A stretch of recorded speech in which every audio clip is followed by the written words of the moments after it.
다중 채무자가 역대 최대인 450만 명에 달하는 것으로 나타났습니다. 양경숙 의원이 한국은행으로부터 제출받은 관련 자료에 따르면 올해 2분기 말 기준으로 국내 가계대출의 차주는 모두 1,978만 명에 가계대출 잔액은 1,845조에 이릅니다. 이 가운데 다중채무자는 448만 명으로 1분기 말에 비해 2만 명 늘면서 역대 최대 규모가 됐습니다. 미국 경기를 긍정적으로 전망하는 경제학자들이 석 달 전에 비해 늘었다고 미국 월스트리트 저널이 보도했습니다. 오늘은 전국 대부분 지방이 대체로 맑겠습니다. 서울의 지금 기온은 19도입니다. KBS 1라디오 4시 경제 뉴스를 마칩니다. 아나운서 임수민입니다. KBS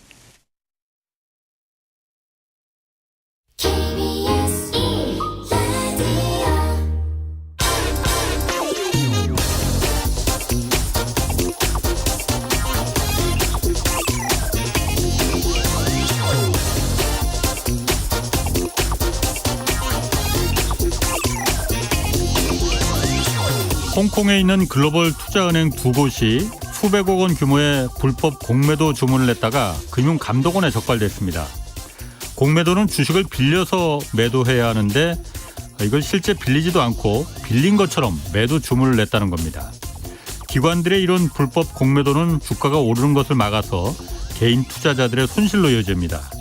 금감원이 이번에 처음 적발한 이 불법 공매도에 최대 규모의 과징금을 부과할 계획이라고 금감원이 밝혔는데 이 과징금이 솜방망이일지 아니면 정말 쇠몽둥이 과징금이 부과될지 이것도 한번 지켜보겠습니다. 네, 저는 경제와 정의를 다잡는 홍반장 KBS 기자 홍사원입니다. 이번 주 청취율 조사 기간입니다. 그래서 이벤트 준비했습니다. 오늘부터 금요일까지 매일 퀴즈를 낼 텐데 정답 보내주시면 매일 12분씩 추첨해서 치킨 쿠폰 보내드리겠습니다. 자, 퀴즈 주관식입니다.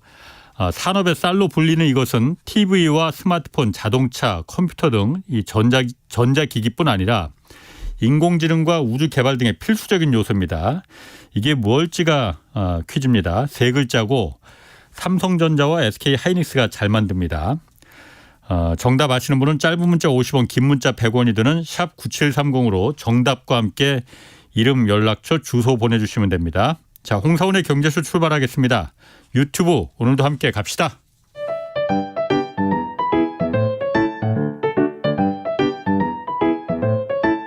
주식시장 분석 너무 어렵죠?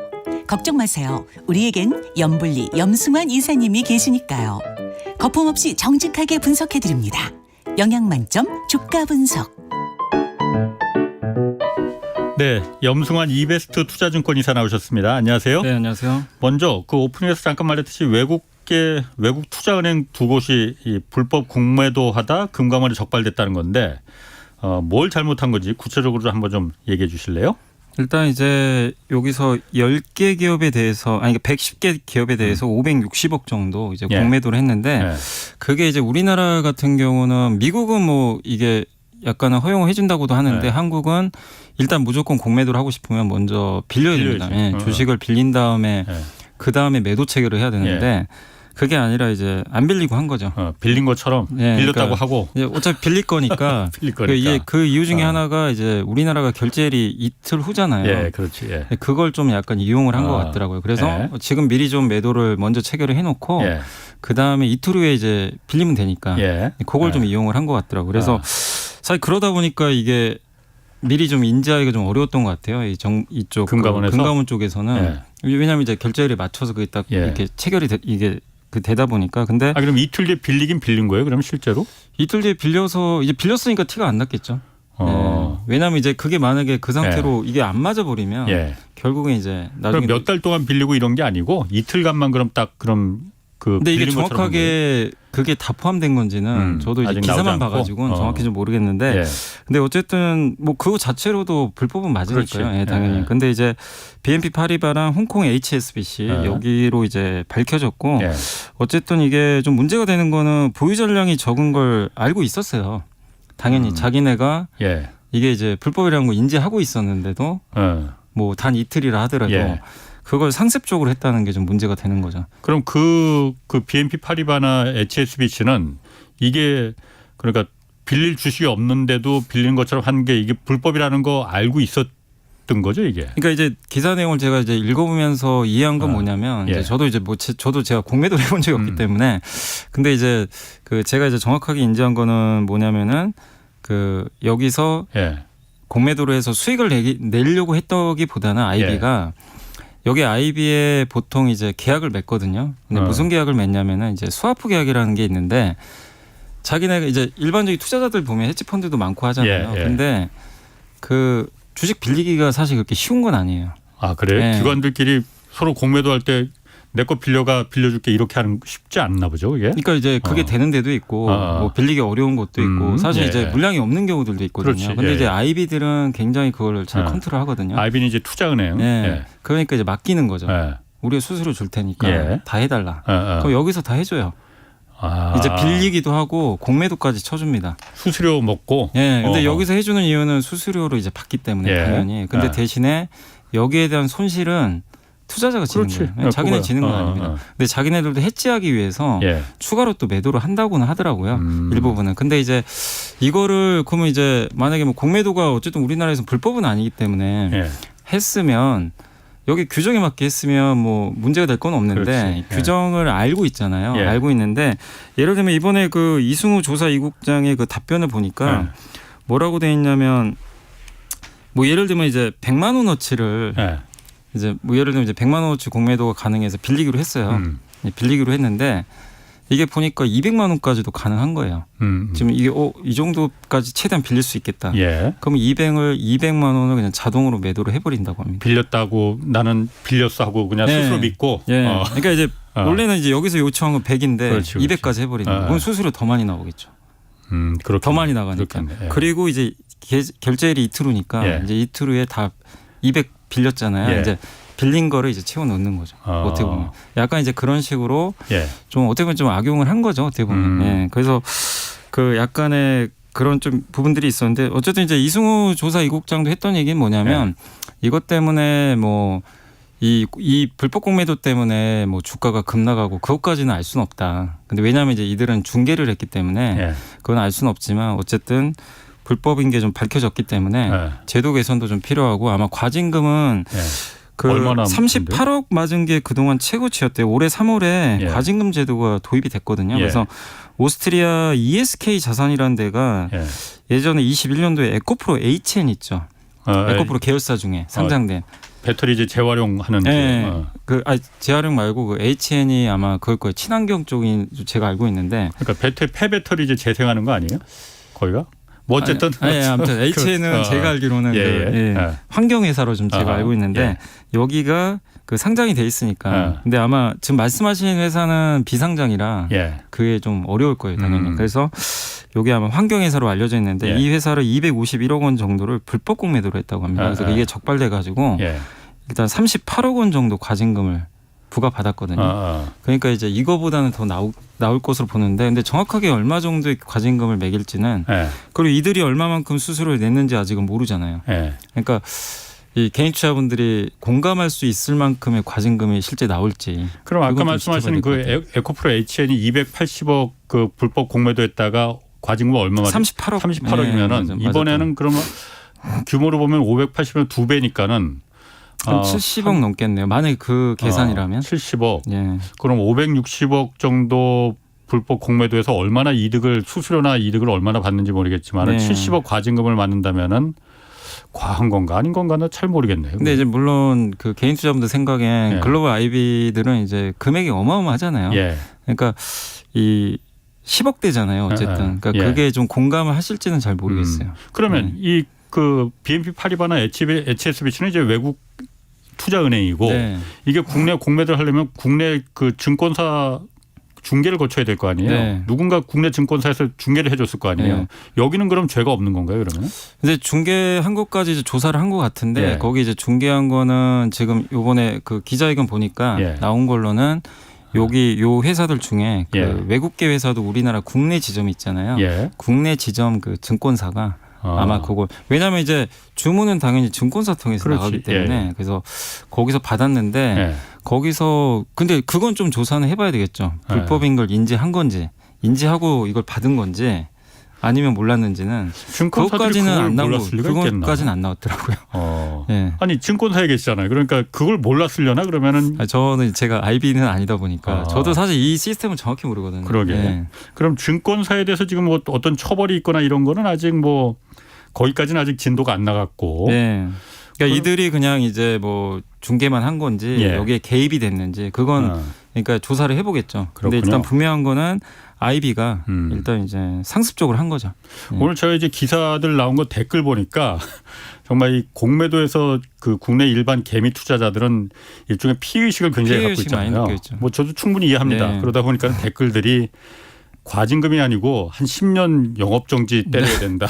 네네. 일벌 100개 뭐 이런 네. 단어들이 굉장히 많이 나오더라고요. 근데 어쨌든 이유야 어찌됐건 이거 인지하고 했다는 것 자체가 그렇지. 좀 이게 문제인 것 같아요. 그러니까 그걸 네. 기관이라는 압도적인 우월적인 그 정보의 네. 비대칭성 그 지위를 이용해서 그냥 빌리지도 않고서는 나 빌렸다고 할게 네. 하고서는 먼저 수수료 챙기고 그 또 공매도 해서 주가가 떨어지면 그만큼 이득인 거잖아요. 네. 그리고 이제 여기도 그 기사 말미에도 나와 있던 건데 이제 이승우 조사 2국장이 했던 얘기 중에 하나가 예.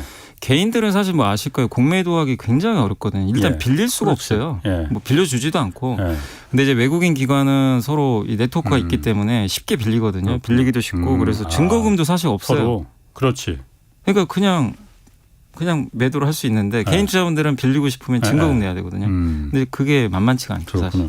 사실. 금감원에서는 그런데 이걸 어떻게 잡아낸 건가 그런데? 제가 그것까지는 모르겠습니다. 저는. 어쨌든 이번이 네. 그 기관들이 그 불법 공매도가 적발된 건 이번이 처음이라는데 금감원이 정말 오랜만에 밥값한 것 같습니다. 네, 그러니까 이번에 아주, 조사를 좀 꽤 좀 심도 있게 한 것 같고 그러게. 예, 어떤 구조로 이게 좀 이게 이루어졌는지를 좀 잘 밝혀낸 것 같은데 예전에도 사실 많은 개인 투자분들이 이게 공매도 무차익 공매도 진짜 많은 거 아니냐 예. 이런 걱정들 사실 많이 하셨거든요. 추정은 많이 했었죠. 예. 다. 예. 그 옛날에 한번 좀 충격적인 사건이 지금 갑자기 생각나는 게 그때 많은 분들이 야 저 진짜 불법 공매도 맘만 먹으면 하겠구나 하고 느꼈던 사건이 예. 뭐였냐면 몇 년 전이었어요. 코로나 전이었던 걸 기억하는데 삼성증권 직원들이 배당을 받았는데 그때 맞아. 기억나시죠? 그 잘못 네, 입력해서 한 거. 입력자 그 금액을 주식수로 준 거예요. 그렇지. 그러니까 예. 그러다 보니까 이제 그러니까 1,000만 원 줘야 될 걸 돈을 1,000만 원 준 게 아니라 주식 1,000주를 줘버린 그렇죠. 거죠. 예. 그러면 그러니까 그걸 받자마자 사실 그 주식이 없는 거잖아요. 예. 엄밀히 따지면 없는데 그날 매도가 그렇지. 나가면서 예. 예, 어마어마한 그게 공매도나 마찬가지죠. 사실 그게 그러니까. 불법 공매도죠. 그래서 실제로 그게. 빌리지도 않았는데 매도가 이루어진 거 보니까 예. 실제로는 이렇게 무차익으로다가 빌리도 않고던 기관들은 공매도 하는구나 하는 예. 게 간접적으로 증명이 됐었죠. 그때 처음 이제 많은 분들이 그거 보고 좀 놀랬죠, 진짜. 그러게. 진짜 가는. 하여튼 이번에 금감원이 밥값한 거는 제가 예. 큰 박수 한번 쳐주고 앞으로도 이번에 그 일벌 100개가 되는지 예. 좀 보겠습니다. 네. 다음에 이거 중동 사태가 이거 만만치 않습니다. 지금 예. 어디까지 커질지 모르겠는데 국제유가가 오늘 보니까 88달러 뭐 그 정도 수준까지 올라갔던데 이게 이란 참전 이란이 지금 어쨌든 그 하마스하고 같은 종파가 같은 시아파다 보니까 네. 이란이 참전하겠다 이런 얘기가 많이 나와요. 네. 그렇게 되면 유가가 뭐 배럴당 150달러 지금 2배 맞습니다. 가까이 넘어갈 거라 이 전망도 나오는데 어떻습니까 전망이? 물론 이제 오늘 아까 장중에 이제 막판에 뭐 휴전 얘기가 잠깐 나왔더라고요. 예. 임시 휴전 뭐 그 얘기가 잠깐 나와서. 그래요? 난 그거 못 봤는데. 그러니까 거기 뭐 가자 지구가 그쪽에 예. 이제 통행 관련해 가지고 예. 그러니까 영구적인 휴전은 아니고 일단 임시 휴전 뉴스가 속보로는 떴더라고요. 예. 그래서 지수가 좀 약간 반등은 해줬어요. 근데 이제 그게 임시니까 예. 아직은 좀 불안하긴 한데, 근데 이제 여기서 유가의 키를 쥐고 있는 국가는 이제 말씀하신 대로 이란이죠. 예. 왜냐하면 이란이 원래 원유 생산량이 옛날에 그 2018년도죠. 트럼프 대통령이 제재하면서부터 원유가 그 하루에 40만 배럴 정도 이 정도 이제 수출을 했었는데 예. 지금 최근에 들어서는 이란의 원유 수출량이 120만 배럴까지 늘어났고요. 사우디나 러시아가 감산하니까 이란에다가 좀 부탁을 했나 보군요. 근데 이게 사실은 아직은 미국이 규제 완화한 거 아니잖아요. 네. 근데 이제 그런 얘기들이 있더라고요. 좀 미국이 조금 약간 눈 감아주는 거 아니냐. 왜냐하면 이란 수출 물량의 대부분이 어디로 가냐면 거의 다 가요. 그냥 중국에 갔습니다. 중국으로만 갔습니다. 예. 옛날에 이란이 우리나라에도 한 12% 정도 전체 12%를 우리나라에 줬거든요. 예. 그리고 되게 많은 국가에 나눠줬는데 예, 지금은 거의 한 90% 가까이가 중국으로 가요. 예. 근데 이제 그거를 미국이 모를 리는 없잖아요. 예. 아는데도 좀 약간 이제 그냥 풀어준 좀 거고. 약간 이제 또 바이든 예. 정부 입장도 그렇지. 이란 좀 제재 조금씩 이제 다가가는 그런 모습이다 보니까 예. 그게 또 유가에도 유리하거든요. 당연히 그렇지. 예, 공급이 예. 늘어나니까. 예. 그리고 현재 생산량만 해도 290만 배럴이니까 예. 적은 편은 되게 아니거든요. 예. 근데 만약 이제 이란이 정말 그 이스라엘 여기 참전을 하게 된다면 예. 당연히 이제 바로 제재가 들어갈 거고 예. 수출은 당연히 못 하고요. 거기다 제일 걱정이 그거예요. 이란의 그 호르무즈 해협 그렇지. 있잖아요. 예. 이제 거기 통해서 수출을 많이 유조선이 해. 나가는데. 그게 전 세계 원유 공급의 한 20% 정도. 예. 이거 엄청난 물량입니다. 예. 사실 거기가 봉쇄되면 국제유가 아까 말씀하신 대로 이제 $150 가는 시나리오가 예. 바로 나오기 때문에 예. 그래서 많은 분들이 지금 이제 제일 걱정하는 거는 이란이에요. 이란. 예. 이란이 그 참전을 하고 이제 이스라엘 뒤에 미국이 이제 참전을 해서 어떻게 약간 대리전 양상으로 가는 거죠. 그러면 이제 사실상 미국과 이란의 대결이 돼버리는 거니까 예. 이건 국제유가에 엄청난 또 파장을 일으킬 수밖에 없다 보니까 그 점을 걱정은 하고 있는데 근데 아직까지는 그렇게 될지 안 될지는 지금 뭐 확실히 우리가 알 수가 없는 상황이다 보니까 예. 조금 더 상황을 지켜봐야 될 것 같습니다. 뭐 누가 잘했냐 잘못했냐 이건 뭐 여미사님께 따져 물을 건 아니고 만약에 그러면 국제유가가 그렇게 뭐 $100만 넘어서 그러면은 다시 이게 인플레를 자극할 거 아니에요. 네네네. 그럼 물가 다시 오를 테고 네. 겨우 잡히는 것 같았던 이제 물가 이제 좀 잡아보려 아직 잡힌 것도 아니야. 잡아보려고 하는데 네. 다시 이제 불 붙이는 성냥불 긋는 격이 돼버린 거잖아요. 네. 이게 그럼 주식시장에는 어떻게 영향을 좋을 것 같지는 않은데 당연히. 굉장한 악재입니다. 이건 예. 굉장한 악재고 우리 작년에 그 2월 달에 예. 러시아가 우크라이나 침공하고 나서 예. 다들 설마 했잖아요. 침공할까 했는데 침공하고 나서 침공했지. 국제유가 $120 갔을 예. 때 시장은 폭락했고 예. 그때 주식시장이 2100포인트대까지 빠졌거든요. 예. 근데 그 전에 2021년도에 3,300에 있던 지수가 2,100을 갔으니까. 예. 근데 그 이유 중에 또 하나가 사실은 유가 때문이거든요. 우리나라는 그 이 수입 물가의 대부분이요. 예. 많은 비중이 에너지거든요. 그 중에서도 원유거든요. 예. 그래서 우리나라가 이제 수출 물가도 있고 수입 물가가 있는데 예. 수출 물가에서 수입 물가 빼면 마진이 나와요. 기업들에. 예. 근데 이게 최근에는 그래도 플러스예요.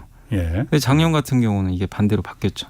그러니까 이제 이익이 안 좋아질 수밖에 없는. 그러니까 결국엔 이게 부메랑으로 지금 국제유가 오른다고 해도 당장 영향은 사실 안 줘요. 예. 근데 몇 달 후에는 그 원유가 우리나라에 들어오기 때문에 그렇지. 막대한 타격을 주는데 이게 $100 넘어가고 이제 $120 넘어가면 기업들의 마진에 엄청난 영향을 좀 줄 거라고 하더라고요. 근데 이게 만약에 $150로 가면 이 충격은 이제 말할 수도 없고 거기다가 이렇게 되면 이제 전쟁이 크게 발생한다는 얘기잖아요. 그렇죠. 그러면 이제 경기가 안 좋아지잖아요, 당연히.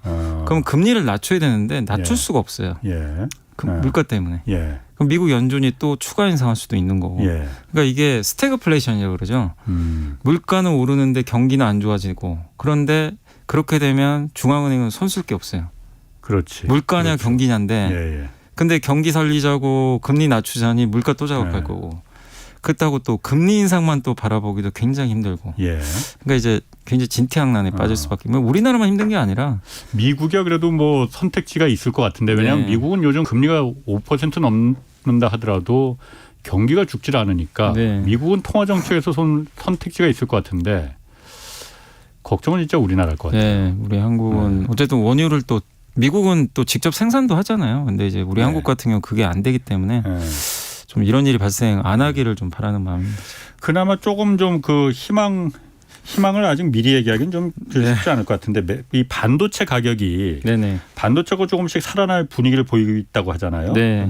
특히 메모리 반도체 가격이 4분기에는 이제 다시 이제 바닥을 치고 상승을 할 것이다 이런 예측이 많이 나오는데 네. 일단 이렇게 예측하는 근거는 뭡니까 이게? 뭐 최근에 물론 네. 이제 현물 가격이 조금씩은 오르고 있는데 가장 많이 들어보신 게 그걸 거예요. 삼성전자마저도 감산한다. 네. 그래서 작년에 하이닉스가 먼저 했잖아요. 마이크론. 감산했지. 예. 그리고 버티다가 사실 이제 올해 들어와서 삼성이 감산했는데 그 감산 폭이 점점 커지고 있어요.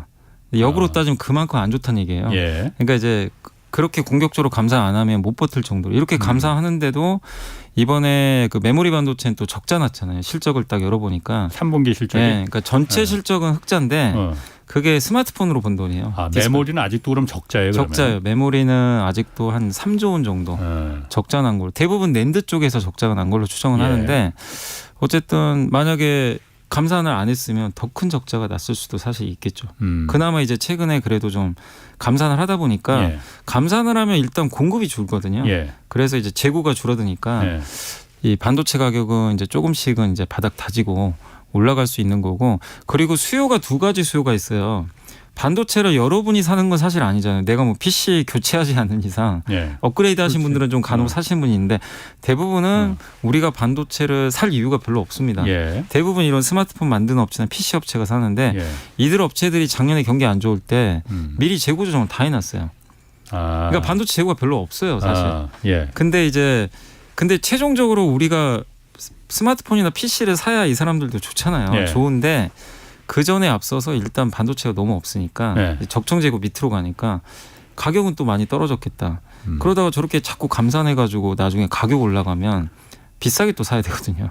그럼 지금 미리 또 다시 미리 사는 거예요. 그러니까 삼성전자도 뭐라고 했냐면 더 이상 싸게 안 팔겠다. 이렇게 얘기를 해버린 거예요. 옛날에는 스페셜 딜이라 그래서 여기 한 100만 원에 거래되는 거를 예를 들면 삼성이 이제 하도 안 좋으면 80만 원에 야 내가 깎아줄게. 80 가져가. 이런 것들도 있었나 봐요. 스페셜 딜. 근데 이제 요즘에 이제 그런 걸 안 한다고 합니다. 왜냐하면 이제 삼성도 알죠. 지금 업황 보면 아 이제 최악은 지나갔구나. 사이클이 올라가는 시기니까. 그러니까 이제 거기 고객사들도 이제 그럼 이럴 때 좀 사두자. 그러니까 수요가 좀 있어요. 근데 문제는 아직도 반도체에 대해서 좀 반신반의하는 게 뭐냐면 삼성 주가가 그렇다고 가지는 않는 게 왜 그러냐면은 근데 최종적으로 사람들이 스마트폰 사야 되는 거 아니냐. 이거예요. 이걸 사야 결국에 이 재고가 완전히 해소가 되는데 이게 지금 여기 스마트폰을 만드는 기업들은 반도체를 주문을 해가지고 어쨌든 만들어냈어요. 근데 안 사요. 그럼 재고가 또 쌓이는 거죠. 스마트폰이야 그래도 그 수요가 꾸준히 있는 거 아니에요? 근데 수요가 꾸준할 줄 알았는데 매년 역성장을 하고 있습니다 지금. 스마트폰이. 그러니까 왜냐하면 새 모델 나오면은 다들 그거 살라고 줄 서서 기다리고 막 그런다고 그러는데. 근데 이제 그 수요가 매년 이게 조금씩 줄어들다 보니까 물론 이제 아이폰 같은 인기 있는 것도 있지만 근데 이번에 또 아이폰도 발열 이슈도 좀 있고 그래서 좀 기대에 못 미친다는 얘기도 일부 있고 그리고 중국이 굉장히 안 좋잖아요. 스마트폰 대부분은 사실 중국이거든요. 하긴 저도 스마트폰 이제 바꿀 때 보면은 예전에는 이제 뭐 몇 년 지나면 이제 뭐 새로 바꿔준다고 하니까 바꿔주는데 처음에는 그러니까 그게 성능이 한번 바꿀 때마다 확확 눈에 보이더라고요. 디자인도 그리고 굉장히 예뻐. 그런데 요즘은 지난번 바꾼 거나 뭐 내가 쓰기엔 그게 그건데 뭐 이걸 먼저 쓰던 것도 아직 쌩쌩한데 뭐 그런 생각이 좀 들긴 들더라고요. 그러니까 이제 기자님 말씀이 정확한 게 교체 주기가요. 옛날엔 실제로 2년에 한 번씩 바꿨대요. 대부분. 근데 지금은 36개월에서 40개월 정도? 그러니까 3년이 넘어가요. 그럼 교체 주기가 긴다는 얘기는 결국 반도체 수요는 당연히 안 좋고 거기다가 PC도 사람들이 안 사고요. 예전만큼. 왜냐하면 3년 전에 코로나 터졌을 때 재택근무하느라고 노트북 많이 샀잖아요. 교체 주기가 최소 4, 5년은 걸려요. 그러니까 이제 내년에는 좀 수요가 살아날 수 있는데 아직은 안 좋고 또 서버 회사들도 AI 투자하느라고 전통 서버 있죠. 그건 또 투자를 줄이고 있는 거죠. 이러다 보니까 최종적으로 수요는 살아나야 되는데 이게 안 살아나는 거죠. 그게 어쨌든 그 수요를 살리려면은 뭔가 새로운 혁신이 하나 거기서 빵 터져줘야 되는데 그 새로운 수요 중에 하나가 지금 말씀하신 인공지능이잖아요. 인공지능이 아직은 이제 그 태동 단계인데 인공지능에 필요한 메모리가 또 따로 있다면서요. 따로 있어요. 전통적인 메모리가 아니고 그 HBM이라는 거 고대역폭 메모리라고 하는데 그러니까 좀 성능이 좋은 메모리잖아요. 인공지능에 쓰는. 네, 맞습니다. 이게 그런데 SK 하이닉스에서 개발한 거예요, 이게? 처음에 개발한 게 2013년에 하이닉스가 세계 최초로 개발한 걸로 알려져 있고요. 근데 이제 이걸 개발을 했는데 하이닉스가 이제 원조격이긴 한데 문제는 뭐였냐면 이제 다 비슷하게 만들었어요. 근데 이제 여기는 삼성전자도 이걸 만드는 해요. 거예요, 지금? 마이크론도 해요. 하는데 이제 하이닉스와 삼성 마이크론의 차이가 좀 벌어졌어요. 뭐가 벌어졌냐면 하이닉스는 여기에 아주 집중한 거예요. 이 시장 언젠가 열린다. 그러니까 하이닉스가 되게 지금이야 주가 많이 올랐잖아요. 근데 불과 올 초만 해도 되게 힘들었거든요. 정말 힘들어서 이게 삼성이 감산하면 진짜 큰일 난다. 올해 막 10조 적자 볼 거다. 예. 이 얘기가 나올 정도였는데 근데 그때 하이닉스는 기술로 좀 뚫자고 했던 것 같아요. 그래서 HBM은 그동안 또 연구 개발도 많이 했고 AI에는 이 HBM 메모리가 필요한 게 이게 그 일단 용량도 훨씬 크고 이게 아파트처럼 쌓는 거거든요. 그리고 이 입출력 단자라 그러죠. 거기에 이제 그 데이터들이 왔다 갔다 하는 단자가 기본적으로 옛날 반도체 같은 경우는 뭐 한 뭐 2차선이라고 한다면 여기는 1024차선이 들어가니까 2차선에서 1024차선으로 그러니까 32차선이니까 아마 그거예요. 그러니까 어마어마한 차이가 있는 거죠. 근데 이거를 그 탑재를 하면 당연히 AI 이 데이터 주고받아야 되잖아요. 계속 빠르게. 그래서 우리한테 챗GPT가 답변도 해주고 하는 건데 근데 이제 하이닉스 또 운도 좋았던 게 오픈 AI가 챗GPT를 발표를 했는데 거기에 이제 들어가는 그 생성형 AI 관련된 반도체가 엔비디아가 담당을 하고 있었는데 그 수요가 폭발을 했는데 알고 봤더니 거의 독점으로 하이닉스 걸 쓰고 있었던 거예요. 또 하이닉스의 그 HBM3 근데 가장 이제 성능이 좋았던 걸로 좀 보이고 그 HBM3 가장 또 먼저 만들었던 걸로 좀 알려 있고 그리고 삼성전자가 좀 뼈아팠던 게 약간 좀 일부 좀 이게 기사도 찾아보니까 좀 등한시했던 거 아닌가.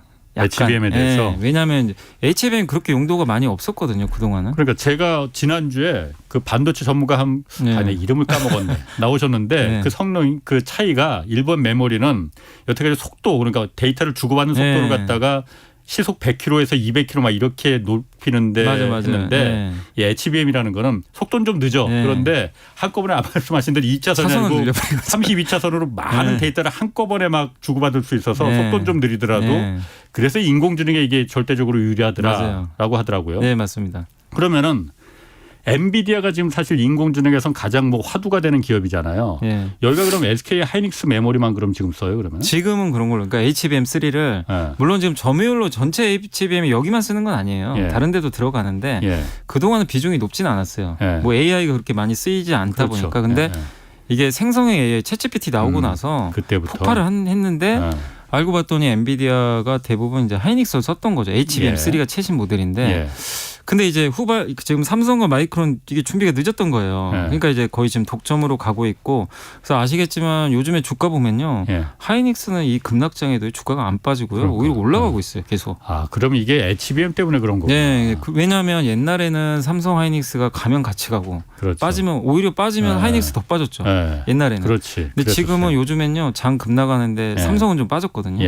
하이닉스는 오히려 지금 계속 천천히 올라가고 있습니다. 그러니까 이게 차별화되는 게 결국에 이 HBM의 경쟁력 같고 엔비디아가 일단은 하이닉스에 좀 낙점을 했기 때문에 근데 삼성이 저번 한 달 전이었나요? 2주 전인가 3주 전이었던 걸로 제가 기억나는데 원래 엔비디아 테스트 통과했다라는 그런 게 있었는데 엔비디아에서 아직은 안 된다라는 식으로 또 기사가 또 나왔더라고요. 그러니까 아직은 통과만 됐지 그러니까 엔비디아가 쓰지는 않겠다는 거죠. 그러면. 네. 근데 그것도 이제 아직은 확인은 못해요. 사실 뭐 삼성이 언급을 뭐 한 건 아니기 때문에 그렇지만 이제 어쨌든 이제 그런 기사 나오고 나면서 하이닉스는 오히려 주가 더 올라가고 삼성은 밀려버렸거든요. 그러니까 삼성과 지금 마이크론의 문제는 이게 만들 수는 있어요. 못 만드는 게 아닌데 문제는 납품을 해야 돼요. 납품도로 기술적으로도 SK 하이닉스는 그 1세대, 2세대, 3세대, 4세대 이렇게 HBM도 있는데 지금 4세대를 개발에 성공했다고. 네, 개발에 성공했어요. 그러면은 엔비디아 입장에서는 제가 엔비디아 사장이라 하더라도 여태까지 잘 적용해 문제 없이 써왔고 그런 데를 계속 쓰지 굳이 새로운 데를 더 싸게 해주면은 싸게 해주면 쓸 수도 있겠다. 근데 이제 이 메모리는 어쨌든 이제 그 기술 격차가 제가 알기로는 뭐 어쨌든 이제 삼성과 하이닉스가 그러니까 마이크론이 어떻게 하느냐에 좀 달려 있겠지만 시간이 지나면 이제 대부분의 전문가들 의견은 다 비슷하게 쫓아온다. 그러면은 그게 언제냐가 문제인 것 같아요. 그러니까 지금 당분간 하이닉스가 유리한 건 맞는데 만약에 쫓아왔을 때 엔비디아 입장에서는 하이닉스만 쓰는 것보다는 고르게 쓰는 게 유리하다는 거죠. 훨씬. 구매선을. 그래서 이번에 마이크론도 실적 발표할 때 CEO가 좀 자신 있게 얘기하더라고요. 뭐 우리도 지금 테스트하고 있고 아마 내년에는 공급할 것 같다. 약간 그런 식으로. 물론 이제 그건 엔비디아의 선택의 문제지만 그래서 기술적으로는 그럼 세 회사가 그렇게 큰 차이가 없는 거예요? 약간은 다른 걸로는 알고 있어요. 만드는 방식이. 그러니까 뭐냐면은 제가 알기로는 그 후공정이기 때문에 마무리하는 공정에서 칩과 칩을 서로 붙여야 되거든요. 예. 그러니까 이게 아파트 쌓는 거잖아요. 그럼 뭐 예를 들면 12층 쌓을 때 예. 어떻게 얘를 아파트를 붙일 거냐 이거죠. 예. 밑에 이제 뭐 계단을 어떻게 만들 거냐.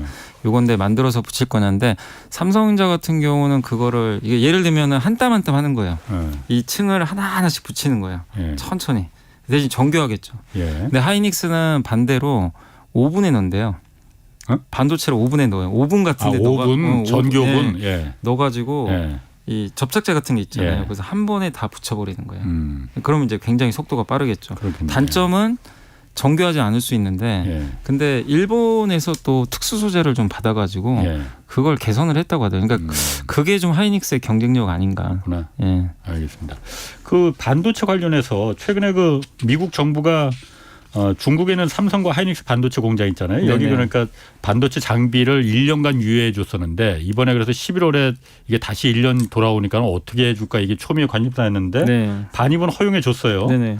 대통령실에서는 그래서 이번 조치가 우리 그 반도체 기업 이제 최대 그 통상 현안이 일단락됐다, 네. 쾌거다 뭐 이렇게 얘기했는데 이게 어떤 의미가 있는 겁니까? 일단 이제 삼성전자 하이닉스 중국 공장에 대해서는 이제 여기서 VEU라 그래서 이제 예. 검증된 최종 사용자 규정 요걸 통해서 이제 이번에 이제 반입은 무기한 허용되는 거죠. 그러니까 반도체 장비, 네, 장비죠. 이제 미국 장비가 미국 장비. 미국의 첨단 장비가 중국에 들어가는 건 허가받아야 되잖아요. 예. 근데 이제 삼성과 하이닉스가 굉장히 거기 또 비중이 크다 보니까 예. 일단 1년 유예는 해줬거든요. 예. 너네 이제 1년은 해라.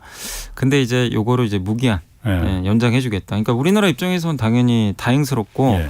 이게 시간을 또 벌 수 있는 예. 그게 좀 생겨서 일단 좋긴 한데 다만 이제 삼성과 하이닉스 입장에서도 좀 이거에 그렇다고 너무 기뻐할 수는 없는 게 물론 이제 시간은 벌었는데 EUV 장비는 안 되거든요. 그러니까 극자외선으로 네. 최첨단 장비. 네. 근데 사실 이제 앞으로 반도체는 그쪽으로 가야 되거든요. 네. 그럼 중국 공장은 그걸 못 써요. 예. 쓸 방법이 없어요. 메모리 반도체도 그 EUV가 EUV로 지금 하고 있어요. 삼성이 이제 제일 먼저 하기 예. 시작했고 지금 하는데 이제 메모리도 그 방향으로 가야 되거든요. 왜냐하면 이제 기술 격차가 이제 생길 거예요. 근데 이 장비는 또 네덜란드 장비잖아요. 그렇죠. 그러니까 이제 약간 이제 미국 규제랑은 좀 다르고 그리고 무조건 EUV는 미국에서는 안 된다. 예. 어떤 공장에도 들어가서는 안 된다. 예. 이게 미국의 입장인 걸로 알고 있습니다. 그래서 최첨단 공장은 만들기가 어려워요. 어쨌든 삼성 하이닉스 입장에서는 좀 어렵고 또 그리고 이번에 가드레일이 어쨌든 이제 발효가 됐잖아요. 근데 그러니까 이제 반도체 보조금 받는 기업은 예, 중국에서 생산량을 10년에 5%까지만 늘릴 수 있다. 예, 그러니까 뭐 거의 이제 뭐 생산량을 늘리지 말라는 예, 얘기죠. 늘리지 말라는 얘기인데 이게 반도체 뭐 옛날 공정 같은 경우는 10%까지는 허용을 하는데 그건 뭐 문제는 별 이제 의미 없고. 예. 중국의 생산 능력을 5% 이상 못 늘리면 예. 물론 이제 여기다 첨단 장비 깔아서 할 수도 있는데 장비를 이렇게 첨단 장비나 이런 거를 하면은 공장이 늘어날 수밖에 없대요. 그렇죠. 예. 예. 그러니까 이제 사실상 이 가드레일 법에 의하면 첨단 이거를 계속 설비 투자하기가 예. 만만치가 않은 거죠. 그러니까 사실은. 지금 장비를 이제 미국 장비를 반도체 장비를 반입할 수 있게 허용해 줬다. 이건 반가운 일이 반가운 일인데 뭐 EUV도 통과 그 반입이 되려면은 전제 조건이 그 비싼 장비 그 한 대 5천억이면 뭐 그렇다면서요. 그 장비를 들여와서 목적이 그러면은 반도체를 좀 더 많이 생산하고 많이 팔아먹어야지만 남을 거 아니에요. 그렇죠. 근데 생산량은 10년에 5%니까 증가시키지 말아라는 건데 미국 정부는 요구가. 그러면 이게 무슨 의미가 있겠나.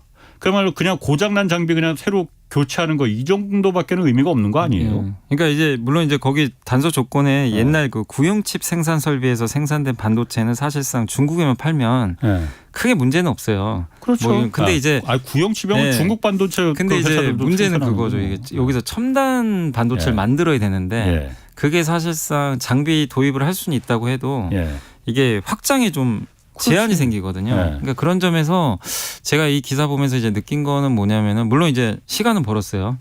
삼성 하이닉스가 결국엔 중국에서 점점 힘을 뺄 수밖에 없는 그런 아마 그러니까 시간은 벌었다.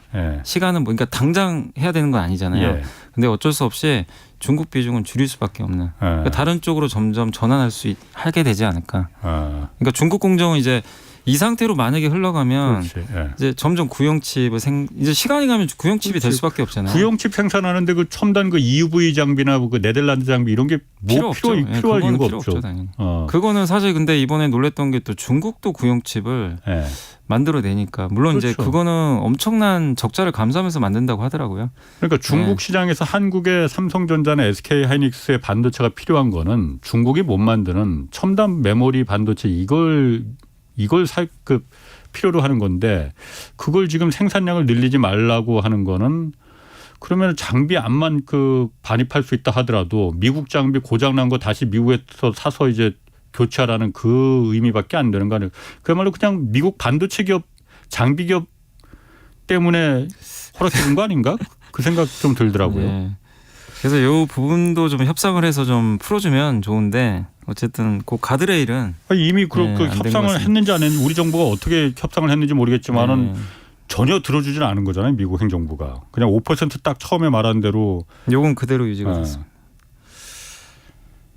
좀 답답합니다. 자, 2차 전지도 좀 살펴보면은 LG 화학이 계열사가 이제 LG 에너지 솔루션인데 배터리 만드는 네네. 거는 LG 화학에서 그러니까 양극재나 이제 배터리 소재는 여기서도 계속 만드나 보죠. 그러니까. 만들고 있어요. 근데 네. 이번에 일본 도요타 미국 배터리 생산 프로젝트에 LG 화학이 양극재를 공급하는 그 계약을 네네네. 체결했다고 해요. 그러니까 얼마 전에 LG 에너지 솔루션이 도요타에 이제 공급한다. 네. 그 아마 공시 보신 분들도 계실 거예요. 예. 배터리를 예. 단독으로 이제 만들어서 이제 미국 쪽에 예. 도요타 이제 미국에 이제 전기차 만들 때 공급한다 그랬는데 이번 계약은 뭐냐면 LG화학이 도요타도 북미의 자체 배터리 생산 시설 이제 만들거든요. 그러니까 이제 배터리 자기네가 만들고 싶은데 양극재 필요하잖아요. 도요타도 그러니까 배터리를 만들겠다. 네, 만들겠다. 자동차 기업인데. 왜냐하면 여기 또 전고체 배터리도 이미 하고 있고 예. 개발을 하고 있기 예. 때문에 그러니까 자체적으로도 하고 예. LG로부터 조달도 받는데 예. 이혼하겠다는 거죠. 예. 사실 약간 테슬라 모델이에요. 테슬라도 그렇지, 자기가 그렇지. 만들고 있지만 예.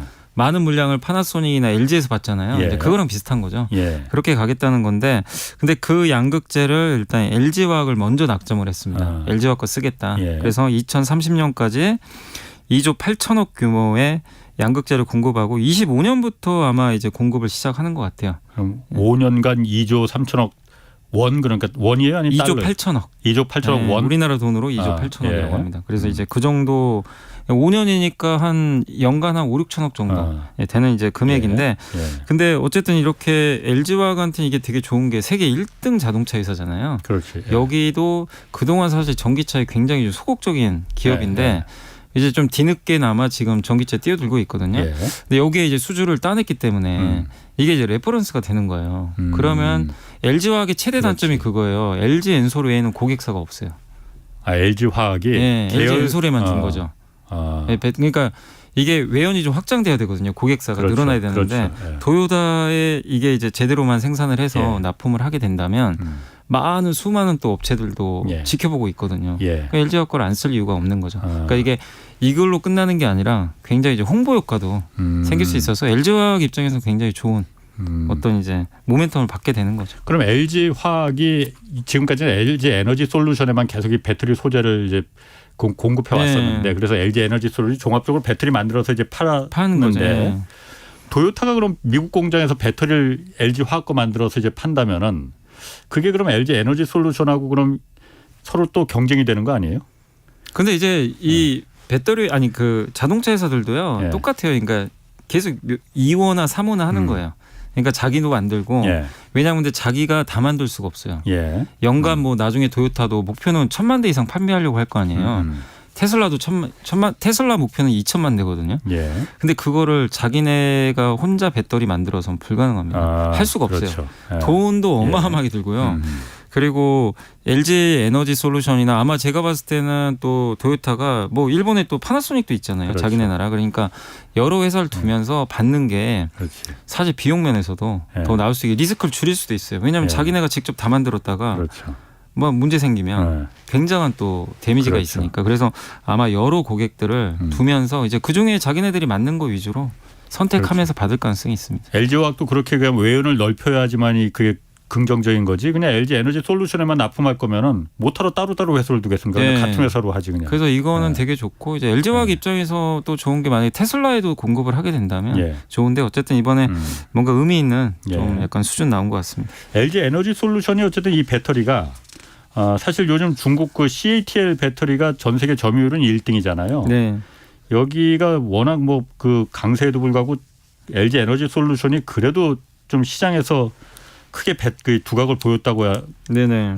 해요. 뭐 일단 얼마나 좀 두각을 보였던 건지 그리고 그 이유는 뭔지 좀 설명해 주시죠. 이게 이제 중국을 합치면 당연히 안 됩니다.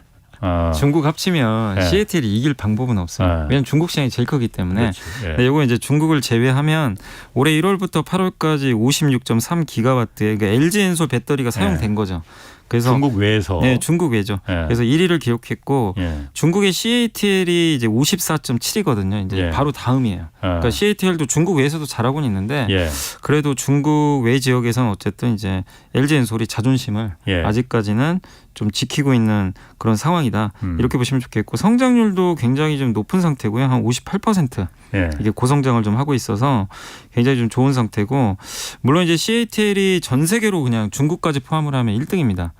1등이고 얼마나 그럼 점유율이 얼마나 되는 거예요? CATL? 점유율이 아마 중국까지 합치면 20% 넘는 걸로 알고 있어요. 다 합치면. 그다음에 BYD가 2등. 있고. 예, 그리고 3위가 이제 LG 엔솔. 아. 예, 이렇게 돼 있고 4위가 예. 파나소닉, 예. 5, 6위가 이제 우리나라 SK랑 그 삼성으로 좀 알려져 있어요. 예. 예.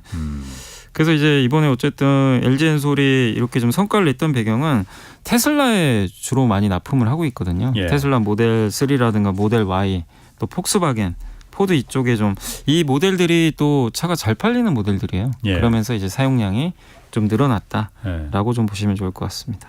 그럼 여기가 그 LG 에너지 솔루션이 특별하게 다른 그 삼성 SDI나 SK 온도 우리나라 국내 배터리 업체잖아요. 네. LG 에너지 솔루션 유독 이렇게 좀 두각을 나타낸 뭐 배경이나 이유가 있는 일단 거예요? 이제 배터리 성능도 좋고요. 그리고 제가 알기로는 옛날에 2000년인가요? 그때부터 전기차 배터리를 연구한 걸로 알고 있어요. 예. 미리 준비를 해가지고 굉장히 업력도 오래됐고 그때 뭐 배터리가 당연히 우리가 뭐 이런 이제 휴대폰이나 그런 데 들어갈 때인데 예. 전기차 생각은 많이 못할 때잖아요. 그래서 예. 굉장히 오래전부터 연구를 해왔고 또 그 후로 GM의 그 볼트라는 자동차에도 예. 2010년 이전부터 이미 탑재가 됐거든요. 예. 그래서 업력도 꽤 돼요. 그리고 테슬라가 좋아하는 건 테슬라가 지금 채택하는 건 원통형 배터리잖아요. 예. 근데 원통형 배터리의 또 강자 중에 하나가 LG 엔솔입니다. 파나소닉하고. 예. 네, 그리고 굉장히 지금 미국이나 이런 데 증설도 많이 해놨고 이게 배터리도 좀 중요한 게 뭐냐면은 만든다고 수율이 바로 올라오지가 않아요.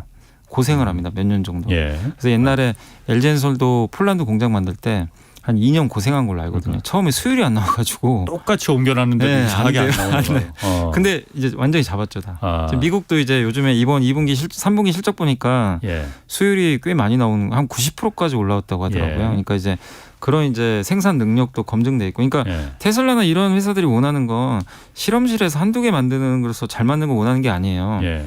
최대한 가격도 싸면서 예. 양질로 굉장히 좀 대량으로 만들어 달라는 거죠. 문제 없게. 예. 근데 그거를 이제 LG 엔솔이 예. 어떻게 보면 이제 가장 또 경쟁력이 있다 보니까 이렇게 낙점을 하는 게 아닌가라고 좀 생각을 합니다. 그 2차 전지 그 소재 기업은 뭐 여기 얘기하면 그 에코프로 이른바 그 삼형제 여기 예. 얘기를 안 할 수가 없는데 여기 주가가 지금 요즘 많이 내려갔잖아요. 전체적으로 뭐 물론 그러니까 코스닥이나 코스피나 다 안 좋아서 그런 것도 있겠지만은 여기 실적은 좀 어떻습니까? 주가하고는 별개로. 네, 실적은 좀 이번은 안 좋았어요. 3분기는 좀 예. 어닝 쇼크가 나왔고 에코프로가 일단 이제 예상이 한 1,390억 정도를 좀 그 예상을 에코프로가 예상을 1,390억 정도 했었고 BM이 예. 한 940억 정도 했었던 것 같은데 예. 실제 지금 에코프로가 영업이익이 657억 나왔거든요. 그러니까 절반밖에 안 나왔죠. 실제 이제 예상한 거예요. 증권사들이 657억이라도 그래도 굉장한 영업이익인데 그 정도면은. 근데 이제 문제는 계속 좀 내려가는 줄고 추세다. 있어요. 추세가. 왜 내려가고 있을까요? 거기가? 이제 왜냐하면 이제 에코프로는 지주사고 예. 그래서 이제 중요한 게 에코프로 BM이잖아요. 예, 예. BM은 양극재인데 양극재 비즈니스 모델은 뭐냐면은 이제 리튬 같은 원재료, 광물 같은 거 있잖아요. 예. 이런 걸 이제 사다가 조합을 해가지고 이제 고품질의 양극재를 만들어서 예. 납품을 하는데 이 단가가 양극재 단가가 이 리튬 가격에 많이 연동이 돼요. 예. 그래서 이제 리튬 가격이 오르면 좋아요. 예. 왜냐하면 리튬 가격이 이제 올라가는 기간 동안 양극재 가격이 오르겠죠. 예. 이제 그럴 때 판가에 정가를 시켜가지고 마진이 더 벌어지는 그런 구조인데, 근데 이게 반대로 갔어요. 지난 1년 동안 이 양극재 가격이요, 아니 그 탄산 리튬 가격이 예. 중국 그 탄산 리튬 가격인데 이게 72%나 폭락을 했어요. 1년 동안. 리튬 가격이 중국에서 공급 강이 생겨가지고. 근데 이게 어쨌든 전 세계 리튬은 거의 중국이 꽉 잡고 있기 때문에 예. 이게 빠지면 양극재에 영향을 당연히 주거든요. 예. 그러니까 이제 예를 들면요. 지금 내가 양극재를 지금 만들어요. 예. 만드는데 지금 만드는 양극재에 들어가는 리튬 원료가 예. 예를 들면 지금 리튬 원료가 아니라 보통은 보면 이제 이걸 레깅이라고 하는데 시간차가 몇 년 전에? 몇 달 전에? 몇 달 전에 한 걸 수도 있잖아요. 사놓은 보통 거? 순차적으로 이렇게 만약에 하게 되면 비싼 리튬을 써요. 그렇지. 일단. 예. 근데 내가 판매하는 양극재 판가는 예. 낮아진 양극재로 나간단 말이에요. 그럼 당연히 어떻게 되겠어요? 손실이 나는 마진이. 거예요. 예. 그러니까 약간 정유회사랑 비슷하죠. 정유회사들도 그런 좀 비즈니스 모델이 좀 예. 일부 있잖아요. 그래서 유가 올라갈 때는 돈 많이 벌고 또 재고자산 평가 이익까지였죠. 원유 갖고 있어요. 근데 여기는 이제 리튬 가격 급나가면요 재고자산 평가 손실까지 나와요. 물론 그거는 실제 손실은 아니에요. 이 현물가가 떨어져서 그런 건데, 그래서 이게 리튬 가격이 굉장히 중요한데 이게 폭락을 하다 보니까. 아니, 중국 그 리튬 가격은 뭐 없어서 지금 못 구한다는데 왜 떨어졌을까? 근데 요새 좀 공급 과잉이란 얘기가 있어서 1년 동안 정말 많이 빠졌습니다. 예. 리튬 가격이. 그러다 보니까 이게 영향을 줬고, 사실 올해 이렇게 리튬 가격이 별로 안 좋았거든요. 근데 예. 이제 양극재 업체들의 주가는 굉장히 좋았어요. 어쨌든 좋았지만 어쨌든 이번 3분기 실적에서 드러난 거는 예. 요게 이제 반영이 되다 보니까 실제로 어닝 쇼크가 나왔고, 그러나 이제 주가는 좀 미리 보통 지금 양극재 기업들이 한 거의 반토막 났거든요. 고점 대비. 그러다 보니까 오늘 에코프로는 또 안 빠졌어요. 아침에 급락했다가 올라와서. 그리고 이 양극재 기업들이 오늘 좀 버텼던 이유 중에 하나가 최근에 중국의 탄산 리튬 가격이 좀 올라가고 있어요. 지금은 조금 급락했다가. 그러니까 이제 주가는 이제 그걸 또 반영을 한다. 예. 그래서 투자하시는 분들이 생각할 거는 그렇군요. 물론 이제 다른 것도 중요하지만 리튬 가격도 좀 잘 체크하셔야 될 것 같아요. 에코프로 이쪽은 워낙 그냥 주식 변동폭이 크다 보니까 뭐 함부로 언급하기가 좀 겁납니다. 네. 그리고 카카오 전 대표 남궁훈 전 카카오 대표가 이달 말에 퇴직하나 봐요. 그런데 카카오 주주들이 욕 많이 하던데 배신했다고 왜 그런 거예요? 이거 욕할 수밖에 없는 것 같아요. 저도 기사를 읽어봤거든요. 아니 저도 좀 약간 화가 나더라고요. 기사를 읽으면서. 왜냐하면 카카오가 그동안 주주들한테 실망을 너무 많이 줬잖아요. 뭐 옛날에 스톡옵션 그 사건도 있었고 뭐 문어발식 확장부터 해가지고. 근데 주주들한테 돌아온 건 별로 없는 것 같고 뭔가 지금 바뀐 것 같지도 않고. 그 경영진들의 때문에 주가가 계속 하락하니까 주주들한테 손해가 돌아온 거죠. 근데 이 상황에서 남궁훈 대표 아마 기억하실 거예요. 그때 나 월급 안 받겠다. 15만 원 갈 때까지. 그 얘기를 했던 걸 아마 기억하실 텐데. 주가 15만 원 갈 때까지 카카오. 카카오 갈 때까지. 근데 이제 이 사람이 그 카카오 게임즈에 재직하면서 카카오 스톡 옵션을 받았거든요. 카카오 게임즈의 주가 아니면 주식 아니면 카카오 주식. 스톡 옵션을. 게임즈에 이제 들어가면서 대신에 받은 거예요. 스톡 옵션을. 그래서 이제 17,000원대 행사가로 2번에 걸쳐서 행사를 했어요. 그래서 이제 이거 합치니까 주당 차익이 4만 원 수준이 나오면서 94억 정도. 이익을 낸 거예요. 본인은. 스톡 옵션을 그러면 행사했어요? 네, 행사한 걸로 지금 나와 있습니다. 그러다 보니까 근데 이제 주주분들이 화나는 건 뭐냐면은 15만 원 갈 때까지는 나는 최저임금만 받겠다. 이렇게 했고, 그리고 자신의 그 예전에 작년 2월에 자신의 페이스북 계정에도 이 단순한 키워드로 임직원 사회 주주들에게 의지를 보여주는 결론을 냈고, 대표이사에게 스톡옵션을 부여하면 그 행사가를 15만 원 아래로 설정하지 않도록 요청했다. 이렇게 또 이 기사에 이렇게 또 나와 있더라고요. 근데 15만 원 카카오가 안 갔는데 안 갔죠. 안 갔는데 그런데 스톡옵션은 그러다 행사했다며. 행사한 거죠 지금. 한 입으로 두 말 한 거네 그러면. 그러니까 이제 지금 많은 분들이 좀 그럼 그분은 많이 나 있는. 남궁훈 전 대표는 카카오 대표로 있을 때 그럼 실제로 월급을 그럼 최저임금만 받았어요? 그것까지는 확실히 안 나왔는데 이번에 대표 사임 후에 그 대표 사임한 지 좀 됐잖아요. 그 예. 목통 사태 때문에 그렇지, 예. 대표 사임 후에 카카오 미래 이니셔티브 상근 고문으로 재직하면서 예. 2억 5천만 원 정도 급여는 또 받았다고 합니다. 그럼 뭐야 그게? 그리고 참고로 이제 서강대로 알고 있는데 거기 초빙 교수로 예. 이제 뭐 새로운 삶을 시작하겠다. 아니 그 교수로 가는 거야. 그렇지만은 어쨌든 카카오가 그래서 욕 먹는 거예요. 네. 이런 사람을 대표로 앉혀놨으니 그 기업을 어느 누가 신뢰를 하겠느냐. 아니 최저임금을 받겠다고 했으면서 물론 그러니까 대표에서 물러나고 이제 그 무슨 미래 무슨 고문? 네, 거기 고문으로 이제 재직하면서 급여 받았다고 하더라고요. 아, 그러면 카카오 주가는 지금 얼마나 되는 지금 거예요? 4만 원이죠. 4만 원? 예. 아, 지금 15만 원. 주가가 오르지 못하고요. 네. 끝없이 빠지고 있어서 예. 주주분들이 굉장히 지금 힘든 상황이죠. 그래서 그러니까 카카오 주주들이 그래서 욕하는 거군요. 네. 배신했다고. 네. 15만 원 될 때까지 스톡옵션 행사하지 않겠다고 하고 그렇게 말하더니만은 결국 94억 원을 그럼 본인이 일단은 챙기고 나가는 거예요. 챙긴 거죠.